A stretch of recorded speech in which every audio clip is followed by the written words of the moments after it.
আমাদের এই ছোট্ট জীবনে, অস্থায়ী জীবনে পৃথিবীতে যতদিন আমরা বেঁচে আছি না কেন, আমাদের মৃত্যু সন্নিকটে। আমরা কখন মরে যাব, আমরা কেউ বলতেই পারবো না। তাই অস্থায়ী জীবনে কিছু অর্জন করা আমাদের জন্য খুব প্রয়োজন।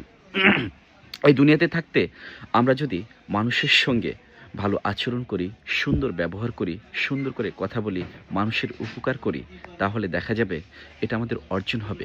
মৃত্যুর পরে কেউ কাউকে মনে রাখে না, কিন্তু যতদিন আমরা এই দুনিয়াতে বেঁচে থাকবো, দেখা যাবে যদি আমরা মানুষের সাথে সুন্দর করে কথা বলি, ভালো আচরণ করি, বা গুছিয়ে কথা বলি, মানুষের সাথে ভালো ব্যবহার করি, আমাদের মৃত্যুর পরে তখন মানুষ আমাদেরকে বলবে যে মানুষটা যখন দুনিয়াতে ছিল তখন অনেক ভালো ছিল।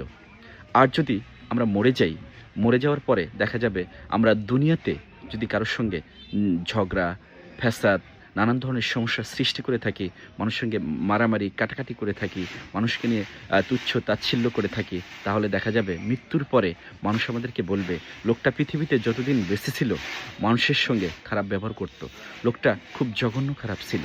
তাই ক্ষণস্থায়ী এই জীবনে কিছু অর্জন করা আমাদের জন্য খুব প্রয়োজন। আসুন আমরা কিছু অর্জন করি, যাতে মৃত্যুর পরে মানুষ আমাদের বলে, না, লোকটা অনেক ভালো ছিল। আল্লাহ হাফেজ।